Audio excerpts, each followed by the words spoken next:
So for the people who are already watching, welcome in the very quiet Amsterdam. This is the busiest square in the country, the Dam Square, and as you can see, there are not a lot of people. Everybody has to keep 1.5 meter distance. So yeah, big crowds, no tours anymore. That's why we give the tour now on video. I'm gonna give you a tour about Amsterdam, tell you something what you should have seen when you came over. We're gonna walk into the Redlight district, to the Grachtengordel. That's really the name, canal area. Yeah, just show you around, give you some information about Amsterdam and how the situation is now here in the city. It's really quiet, everybody's staying at home. This is also quite touristy here in the city center. There's none of them now, so that makes it pretty quiet, but also the Dutch people themselves who come for a day to Amsterdam, they're not here as well. So yeah, I think it will be a quiet tour. I think so quiet we can do a part of it on the bicycle as well. That's why I'm not alone, I'm here with Paul. Hi, welcome. I'm an original Amsterdammer. And that's a rare species these days. So so if everybody's checked in, then let's get started. Sure. Yeah. Well, can you tell me something about the square here? Yeah, so now we are at the middle of the Amsterdam, the center of the center.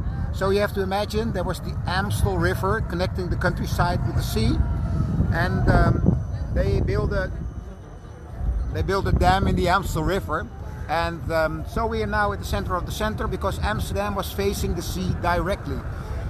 In a minute from now we'll show you where the central station is now. There used to be the harbor, there used to be the big ships coming in from the east docking, and of course then the Amstel River was connecting it. They put a dam in the Amstel, Amsterdam. Now what you see around here is the national monument. Every year, 4th of May, the king and the queen will come from their palace at the other side. They'll walk over here, and they will do so in a few weeks from now. They'll put flowers here, and we have 2 minutes of silence. Usually they have a huge crowd here, but of course that's not possible in this era, in this moment now with the virus. So there will be a live ceremony on internet. Quite strange. Very similar to what we do now. Quite similar, yeah, he copied that from us. So, a little bit about the palace. Now the palace, as you can see, is quite a big building, but it's also, as all the houses in Amsterdam, built on a fundament of wooden poles. Now, I give you 10 seconds to estimate how many wooden poles are under that palace. And the winner gets what is it? A free tour in Amsterdam. A free tour in Amsterdam. All right. So 0. Okay. So you got your time. Anybody? I see in the chat box that somebody has it correctly. It's indeed 13,569 wooden poles. That's very good, Alistair. So excellent. You just looked it up, I guess. So we're gonna walk now, I guess. Yeah, let's walk this way. Yeah. I'm gonna take my bicycle. Yeah. You want to film? Yeah, let me. So, okay, guys. While Tim is getting his bicycle, I'm gonna tell you a little bit more about this square and about this central station. Now, sorry, I have it a little bit too close. I know I'm an old man now, so the wrinkles are getting worse and worse per second. But maybe you can see it from here. The central station over there, you see, looks quite similar as the Rijksmuseum because it's the same architect, Mr. Kuipers. And on the left-hand side, you see our stock exchange. Now, stock is a Dutch word. It's actually a stick. Used to be a measuring stick to measure grains and stuff, but now it's actually the international word for the stock exchange all around the globe. Because you have to know that the first share was issued right here in Amsterdam to finance the big ships sailing to the east. All right. So now a little bit about these you see the names here. The names are from around 30 people. They were shot from the balcony over there, above the Rabobank. Now what happened? It was the 7th of May, and actually we were celebrating that we were liberated by the Allied forces. Unfortunately, there were some Germans left in town, and they just opened gunfire on the crowd. And around 30 people died on this very spot. Their names are still here. Okay. Now, yeah, okay. So, about the palace. The old palace, the old building was made of wood and burned down because in the old days, all the houses in Amsterdam were made of wood, and so was our city hall. So they built a new one, which was actually quite large. In that area, it was the biggest non-religious building of the whole world, and they really like to show off. So they stole all kinds of little architectural stuff from all over the world. So for instance, you see that triangle, that Roman triangle, and all kinds of mythologic figures. None of them are accurate, but they put all kinds of stuff on it to really show off. And they really like to show off. For instance, by putting a wind vane on top. The wind vane is in the shape of a ship. Wherever the wind is coming from, wherever that wind vane is pointing to, we are all over the place. They really like to show the people that we are on top of the world, and we are all over the place with our huge fleet. And when you walk on the city hall on the ground floor, you actually walk on the maps of the planet.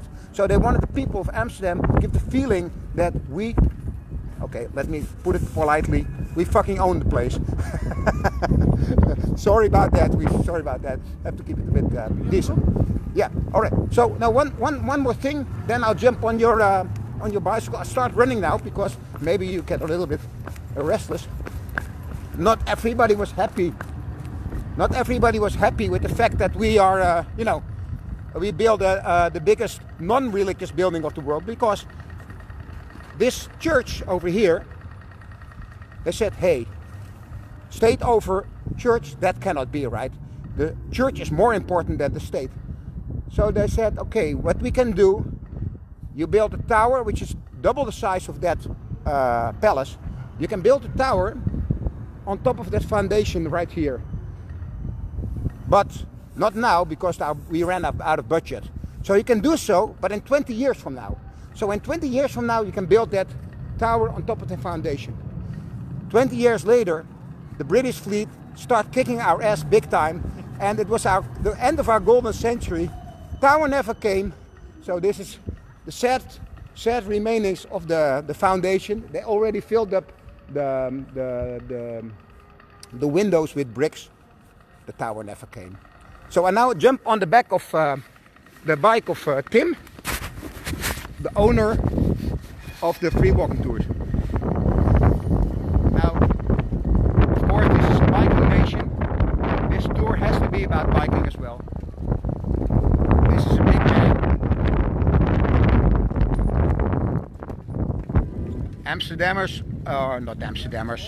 Dutchies are the tallest nation of the whole world. This, how tall are you, Tim? 6'5", I think. Wow, what a man, what a man. 2 meters. Close to 2 meters. Wow, it's a giant. I feel really safe now. Actually, I'm a runner, I always bluff, but if things get ugly, then I can always run for giants like Tim. All right. Okay, so Tim, take it away. So, here we are at the first canal of the canal area from Amsterdam, and as you can see here, all the lovely houses Amsterdam is so famous for. You see they're all dancing because of, again, the same story. They're built on these pools. Foundation is pretty old. about 300 to 400 years, so the houses are a little bit sinking into the ground. Now all the houses, they have the hooks as well on top of them. The original houses have that, and that's because originally they're all storage houses. Amsterdam is a trading city, a harbor city. All the spices from the world came into Amsterdam, but these spices, they were really, really expensive. Peperduur is a Dutch saying that we still use today. It means pepper expensive, so expensive as pepper was. To give you an idea of the price of pepper, it's the same as cocaine today, so maybe you don't have an estimate of how expensive it was. But if a big ship full of pepper would enter the port of Amsterdam, there would be pepper available everywhere, and that's something you don't want. So you store it up in these houses and you sell it in a small amount. You wait for a good price, and that's when you sell it. So that's why Amsterdam is full of these storage houses. Now, the idea in the old days was that you pay tax for how wide your house was. And this is why all the houses are so narrow, so small. They're quite high, not higher as the church, that was the law. But they're really narrow because of the tax reasons. And the smaller you make it, the less tax that you had to pay. And the one here on my right side, I don't know if you can see it, the red one here in the middle, that was one of the smallest houses from Amsterdam. There's still a Dutch family living there, 2 people and a dog. I don't think any more people fit in that small house, but it is one of the smallest houses here in Amsterdam, and they did not have to pay a lot of tax. So this is the canal area. This is the first canal of the canal area. It's called the Singelgracht, and next to it you have the Prinsengracht, then Herengracht, Gentleman's Canal, and the last one is the Keizersgracht, which is the Emperor's Canal. So it's early city marketing. I don't say it in the correct order, but those are the names of the canals. So yeah, this is the canal area. Yeah, well, just one little addition. You know, at the 17th century, actually we didn't have house numbers, so that was really confusing. So the way to indicate where you were living was done on a very original way. Now, if you can see, the house over here, above the front door, right there, well, where's my finger? Right there, above the front door, you see that decoration right there, right? Now, every house, every canal house had a different decoration above the front door. So if you would have somebody sending you a letter, you had to ask the person, please write down the name of the canal, which is single, and then draw that decoration on your envelope, because the mailman would know where that house was with that specific decoration. Quite funny. And at some point, you know, at around 1800, Napoleon Bonaparte came. He put his brother in the palace we had, I just showed you, in the Dam Square. Napoleon said, that's much too complicated. We need house numbers. So he introduced house numbers with a system of the even numbers and the uneven numbers on both sides of the canal, which is now actually all around Europe and I think all around the globe. All right, so one last thing, as you also can see, that houses have long windows below and narrow windows above. Why? I already told you, we'd like to show off. And by making it that way, the house looks actually longer than it is. Another way to fool the eye and to show off a little bit. I think my buddy is getting a little bit anxious and we need to hit the pedals again. All right, let's go, big boy. Yeah, we have to go to. We're going to the red lights, right? Let's do that. All right. All right. So you climb the bridge. I'll jump on the other side.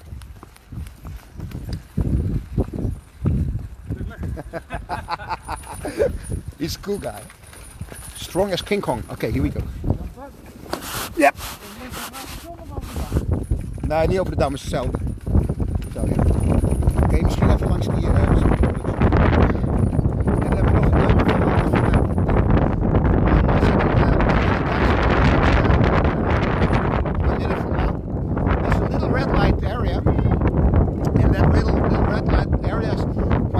Because mainly all the ladies work there.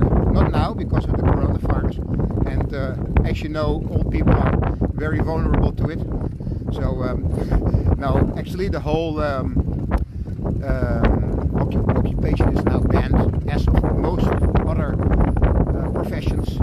No, everybody's out of work, including our the ladies of our red light district. But in this area, mainly all the ladies work. So all the ladies, for those who are into, yeah, so there's something for everybody. Let's put it like that. And the oldest couple just quit it at age. There were two twin sisters, and they quit it at age 72. These are very famous identical twins, and they used to work in the red light area. Now you can see this red light over here, and this is what it normally a brothel looks like. These are all windows which are usually occupied. There's something else I would like to show you. This is the house of Hansha Brinker. Now, Americans might know that Hansha Brinker, Hans Brinker, was well known. Is a Dutch little boy who actually saved the country because the dikes were on the point of breaking through, and he put a thumb in his in the dike, and he did it at night, and he was still maintaining that the whole night until the early morning, when finally they discovered him and other people started helping, and thanks to him the country was saved. Well, of course, this is a made-up story, but a lot of Americans came to Amsterdam and said, hey, where's it Hansha Brinker? Where was he born? So we didn't have a house, so they just pointed one house and said, okay, he was born over here, and all these Americans were taking pictures, which was quite funny. All right, so now we jump and we go to the real red light district, because this is just one little street, and normally we are not allowed to do any tours anymore in the red light district, because that's also banned. Because of mass tourism. Well, now we're craving for tourists, but now we don't have them. Oh, what's that? Jump on. Oh, jump on, okay. Yeah, but first you have to cross the street, man. I'm faster than you.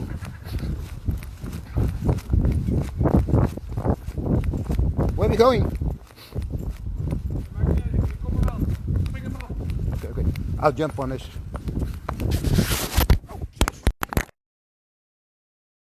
I dropped you. Are we still alive? Jesus Christ.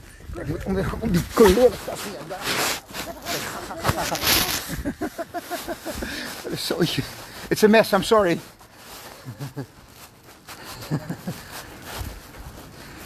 Okay, what do we have here? We have Daniela. Hi Daniela. Hi Michelle.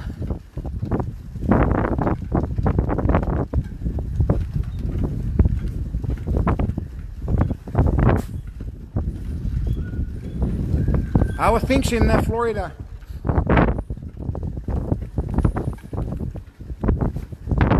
Beautiful. Thank you, Daniela. Are you talking about me or about Amsterdam? Jesus Christ. Oh my Jesus. Sorry about my cursing, but my boss was just bumping into everything. Beware of my precious legs, Tim.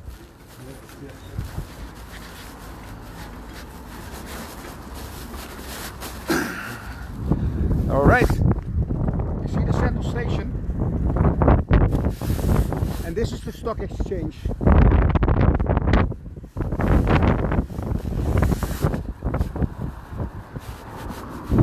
Now we're heading to the red light district.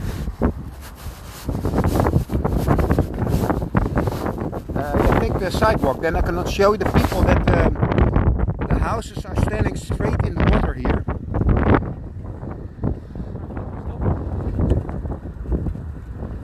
They sometimes call this the Venice of the North, which I think is too much credit. For Venice? For Venice. Okay, take it away. Yeah, here you can see the houses, the storage houses again, and they are original. They are with the back of them in the water. So you could carry the big ships. They would enter to the port of Amsterdam, and the goods were taken from the boats into smaller boats, and these smaller boats, they would bring it to the houses. So you see the hooks again, and they would carry it from the boat into the houses and then sell it on the other side on the street. Yeah, you see that flag there with the heart on it? That's the flag with the heart. It's all around Amsterdam, and people from all around the world are encouraged to put a heart up because to show the respect for all the people of healthcare, which I think is a very good initiative. All right. All right. Yeah. So let's carry up. I'll run.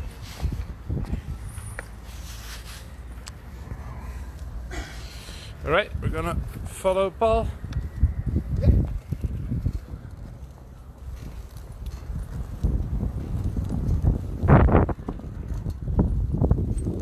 Paul is normally a running tour guide. He gives running tours. So this is a really realistic version of Paul.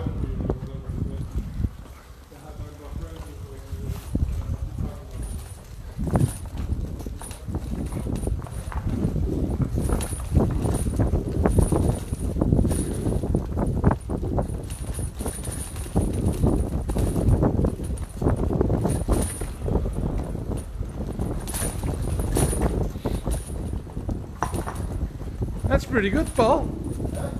That's pretty good running, man.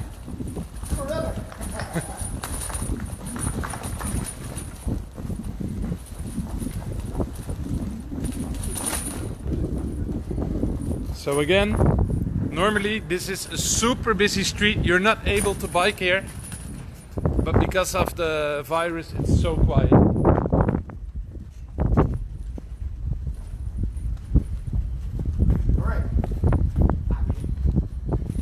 Yes. So guys, this is a little bit further, Tim.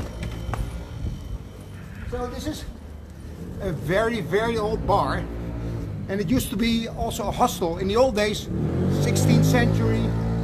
This is the oldest part of town, the Redlight district. This is one of the last remaining wooden houses as well, and it's called In the Monkey. Now, In the Monkey is a very strange name for a bar. The situation is like this. We have a saying in Dutch, you stayed in the monkey. Now, you stayed in this bar. This was also used as a hostel, so you stayed here. But it means in Amsterdam, in Dutch, it means something which you thought was going well, ended up really badly for you. Now what happened? People came to Amsterdam from all over the world. They came with the boats from the Far East, and you know, they didn't see a lady for 9 months, so they all went to the bars and to the ladies. So they put their stuff here at the hostel, and they went drinking, and they went to the ladies and partying. 3 days later, they had to settle the bill for the bar for the hostel, but they ran out of money. Now this guy, this bar owner, was known because he was also taking monkeys as a payment. Because he said, okay, monkeys are fun creatures, you know, and on board of those tall ships, they had monkeys, you know, climbing in the mast. So they had kind of fun on the boats, and they just gave a monkey to the bar owner. Now you think, okay, that's a good deal, you know. They settled the bill, everybody's happy, he has his monkey. But a few days later, or no, the same day, when they walked away from here, they were itching like that. Because these monkeys, they had fleas. They had fleas all over the place. So when you went here, you were all over, there were fleas all over your body. And they said, oh, you stayed in the monkey. That's how they know they were here. A long story. That's true. Yeah. It's a true story. It's a true story. Okay.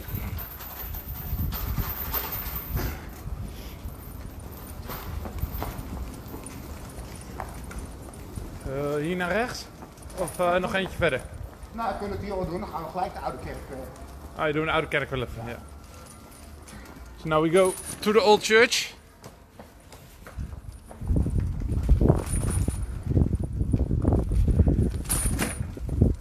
In quiet Amsterdam.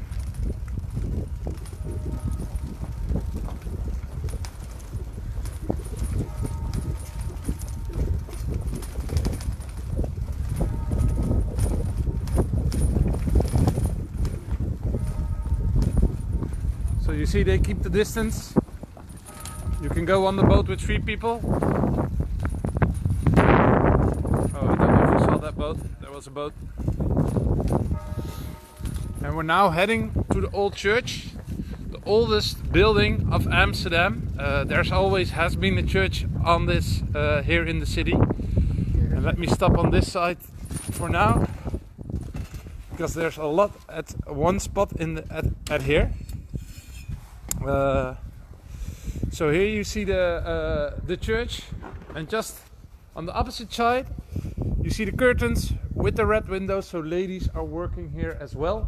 But next to the church, next to the ladies, a little bit on the left, there's a kinderdaycare. So you have everything in one spot.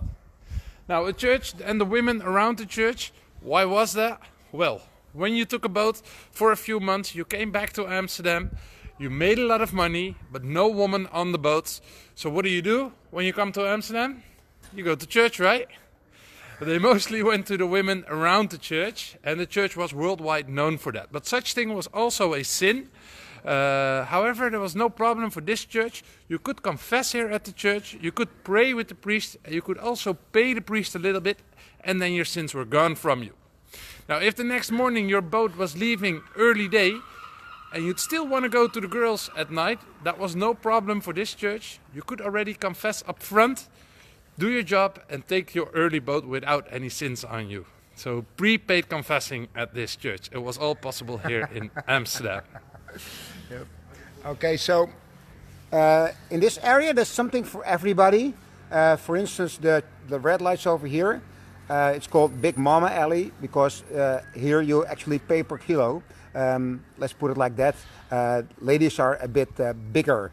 So we talked before about the grannies. We also have a transgender section and an elite alley where the prices are a bit higher for the rent and the ladies are quite pretty. We're gonna skip the 5D. We're gonna skip the 5D cinema. Yeah, do my yeah, all right. Yeah, all right. So yeah, okay. So what are we going next? I just want to point out the rope that you see there. Oh yeah. Oh yeah. Okay. We're gonna. I'm not sure it's visible from here. Can you see the rope? Okay. Okay. Hold on. Can you see the rope hanging from that hook over there? I think you can. Now you might think that somebody hung himself, but that's not the case. Why don't you disclose the secret? No. I enlarged it a bit. Again? I don't know which house it is. There you see the rope, and that's the way people move their stuff today. But in the old days, the bags of spices were pulled up to the houses, to the top floor, to store the goods in the top floor. So you would put the goods, which are really expensive, in the top floor. You live in the middle, and you have the shop below. That's the original way how a lot of canal houses used to work. Now, again, you see the decoration on both windows. You see? Oh yeah, the decorations so the mailman can recognize the house. Yeah. But the ropes are still being used these days. Now they're mostly used for furniture. The stairs in the houses are really small and narrow and steep as well. So carrying big stuff over the stairs is not very pleasant. And that's why people still use the ropes for the big stuff. Once I had to bring up a washing machine to the top floor. But a washing machine is really, really heavy. Too heavy to pull with your hands, but that's not a big problem. You can also use a car, make a knot to the car, and then you drive the car in the street, and the washing machine goes up automatically with a rope on the outside. So that's why the ropes are being used for. Let's go to the ouderzijds Achterburgwal. Yeah. So we use a lot of. He said Achterburgwal. We use a lot of. So this is a gracht. Gracht is canal. Gracht. And when you say darling, we say schatje. Are you coming, schatje? It's supposed to get you in the mood, but I think it's not, right? Are you getting in the mood, Tim? Yeah. Oh, he's getting in the mood.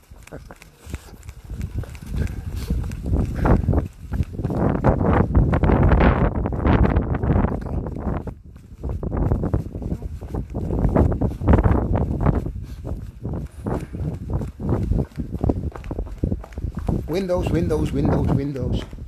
Normally, you can't film right here. The ladies will come out from their brothels and crush your camera, jump on it, or throw it in the canal. I once saw a little Japanese guy running away for a huge Russian prostitute. So that's not something you want. You have your reputation, right? So, Tim. Yeah, this is the famous red light district everybody's talking to. I think this is a rare image that there are no people. I think even in the old days it has never been as quiet as it is these days here in Amsterdam. This is yeah, very, very special to see. So you see you have the pink elephant. That's the Casa Rosso. It's a sex theater. You have it also a few there. Sex theaters, red lights, and a lot of girls work here behind the windows. Now, can you tell me something about the girls in the red light district? Yeah, well, there's a lot of discussion about it. Our city hall, our government has 4 possible scenarios. Either they close the whole area down, or they're going to move it to another part of town, or they're going to limit the amount of windows, or they're going to increase the amount of windows to spread it. The way it looks now is that they actually are planning on making it invisible from the outside. So we have sex houses in another place of Amsterdam without the lady sitting in front of the window, because it's quite degrading. And people like the city hall like to attract people with style and class, like you guys watching now. You know, instead of the beer belly hooligan, drugs and prostitution kind of tourists. people. You know, who only come here with cheap flights from the UK or from anywhere, but mainly from the UK. But you know, and because you know it's. They don't want that, like they're walking through a zoo, only watching, and sometimes at night people get drunk, they're spitting at the windows or calling names and so on. So they don't like that anymore. And of course we are now in the Me Too era, so they would like to exclude that, and they like people who actually contribute to Amsterdam and go to museums. Yeah. So the red light district is maybe gonna change. But the idea of going to the prostitute or prostitution itself is never going to be illegal. I think that's something very liberal from the Netherlands, and that will always stay like that. It's a very old profession, one of the oldest professions in the world. You're free to do with your body, it's your body, so you can choose what you want to do with it. So the profession itself is never going to disappear from Amsterdam, but the touristy area and big red light name as it is here is probably gonna disappear. So if you want to see it, be quick. Yeah. Because in the future it might not be like this anymore. Yeah. And I would just want to add to that you know, if you ask the ladies, they say, hey, I can work safely here. I have camera surveillance outside. I have an alarm button. I can notify the neighbors and the police instantly. I have medical checkups frequently, and I have I have a registration at the Chamber of Commerce. I'm a free entrepreneur. Why do you take my job away? You know, and they think when you take away the windows, they are forced into the escort business where they don't know where they end up and with whom, and they're less safe. So there are always 2 sides on it, and everybody has to make their own judgments, of course. Yeah. All right. So now we're going through the Chinatown, and from the Chinatown to the Newmarket Square. You gonna jump on or run again? No, I'm run. Try to catch up.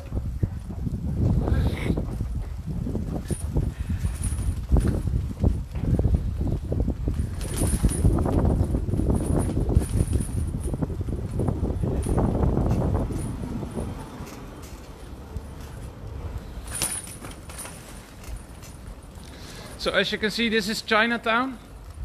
It's actually the second biggest Chinatown from Europe. The biggest one is in London, but the second one is here in Amsterdam. And I can tell you a beautiful story how the ancient sailors went to China and they took the culture from China into Amsterdam. But that's actually not true. It's here because of the it's here because of the opium because of the opium period in the 70s. A lot of drugs was traded here, a lot of Chinese came here, cheap hotels and a lot of drugs, and that made it the Chinatown. Now that's all away now, but now it's a normal area, but still very good Chinese food. So if you're here in Amsterdam, go to the Chinatown neighborhood to get some very, very good food.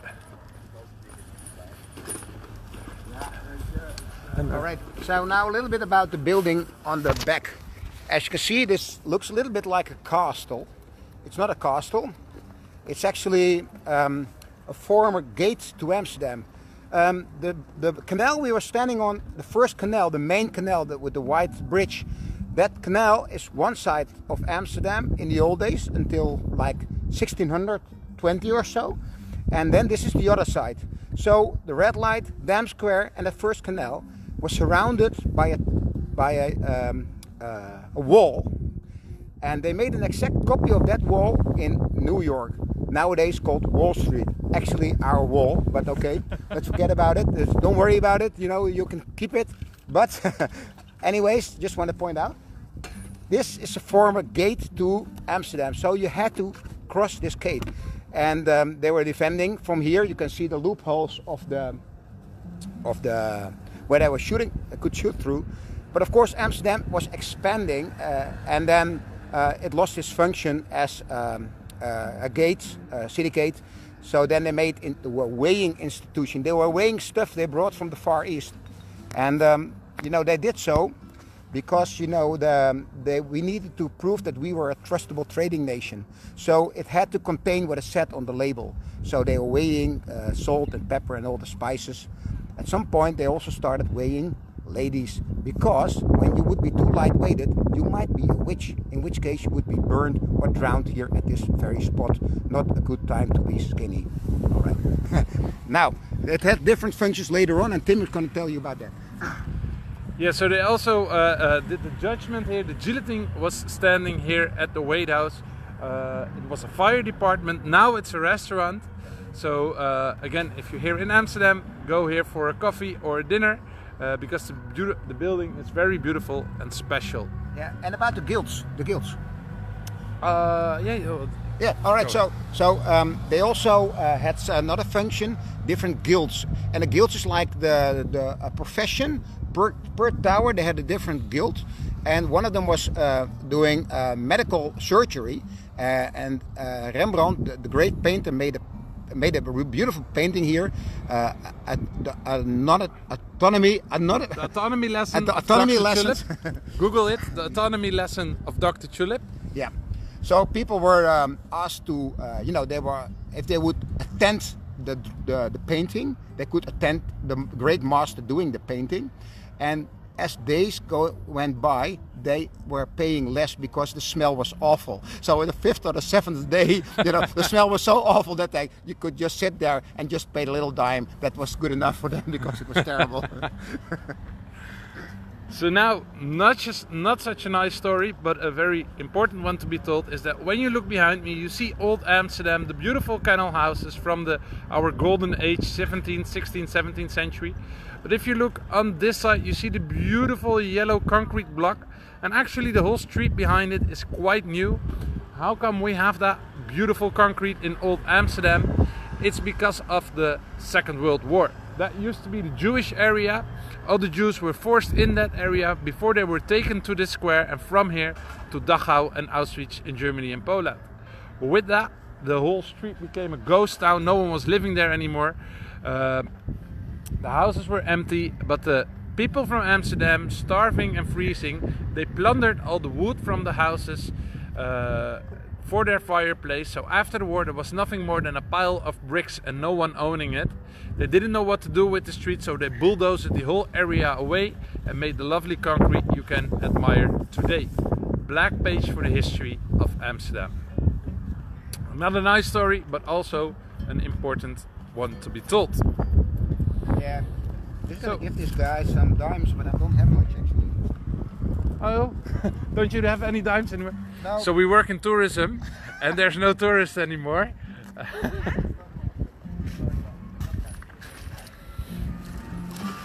Let's go back to the Dam Square. Yeah. finish the tour, right? and then we finish the tour.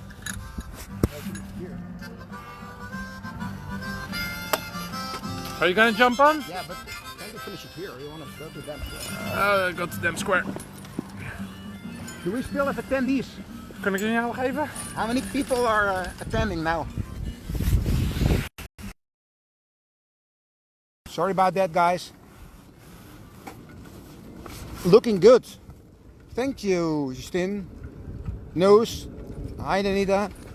I'm not sure how many people we have, but thank you for joining. We go to Dam Square and we have a beautiful goodbye story over there, so don't miss out on that. Here you see the Bekeerde Zuster. It's one of the many beer breweries we have in Amsterdam. So if you come over, if the whole Corona thing is passed by, then please join us for a beer tour. We have a lot of nice little beer breweries and of course the big Heineken experience. But I prefer to go to the little breweries where they have these nice special beers. Coffee shop. Oh, we didn't do a coffee shop story. Oh, I can do it on the fly if you like. Yeah, do it. Okay, so you have, in Amsterdam we have smart shops and coffee shops. Now in a smart shop you can buy, for instance, truffles and all kinds of devices which you can use when you're smoking. And sometimes they sell also space cake. In a coffee shop you can buy wheat or hash, but only for your own use. So you can buy 5 grams maximum. You can smoke it inside, you can smoke it on the terrace. You can even walk around with a joint. They have all kinds of fancy names, like White Widow.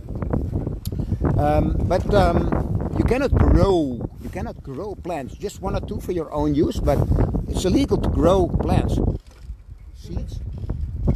It's a grow store. We also have grow stores. They can buy the seeds. But the funny thing is, you can buy the seeds, but you cannot grow plants. Sometimes it's really easy to detect the people who are growing wheat because they use infrared to detect heat pockets, and then they arrest the people growing wheat. But of course it's quite hypocrite if you know that we have 200 coffee shops, around 200 in Amsterdam, so there must be a huge demand of cannabis, and of course they must know where it's coming from, but they just close their eyes for it, you know. Gedoogbeleid. Gedoog means we. It's not really legal. It's not. But they just won't act on it. As of the 70s, we have these coffee shops, and it's soft drugs. So the police don't really act on soft drugs. On the other hand, we are also the biggest ecstasy exporting nation of the whole world, and that's really a problem because this ecstasy, you know, it's polluting the place. They have this chemical waste. These barrels are thrown into the woods, which is causing a lot of problems, mainly in the countryside. And you know, when you go to a festival, you see these young guys. They start jumping at 7 at night, and they still jump at 7 in the morning. So either you're on one of these, you're mostly on one of these happy pills, ecstasy, amphetamine, MDMA, you name it. People are using a lot of these in Amsterdam. Oh, one more thing. I also want to say that we are, there's a new breed in Amsterdam. It's called the Yoga Sniffers. A Yoga Sniffer is a lady. She has a very conscious lifestyle. She goes to yoga lessons. She's vegan. She's now sitting in a coffee joint, not a coffee shop, but a real coffee where you can drink really coffee, you know. And then in the weekend, she allows herself a little sniff. It's called the Yoga Sniffer. It's a new breed. So so here we are back in at the Dam Square. I've shown you a little bit about Amsterdam, how it would be when you were coming to visit here. I hope when this all is over, you will all come to Amsterdam. I can show you around and give you a great tour from this beautiful city. Now it was also, I forgot to mention, it was a tip-based tour. Feel free to use the PayPal link to support us. We have hard times now during the Corona crisis, so that will be really helpful. But better to come here when you are when everything's over and you can come back to Amsterdam. So thank you all for watching, from me and from Paul, and Great, hope to guys. see you in Amsterdam. Bye bye.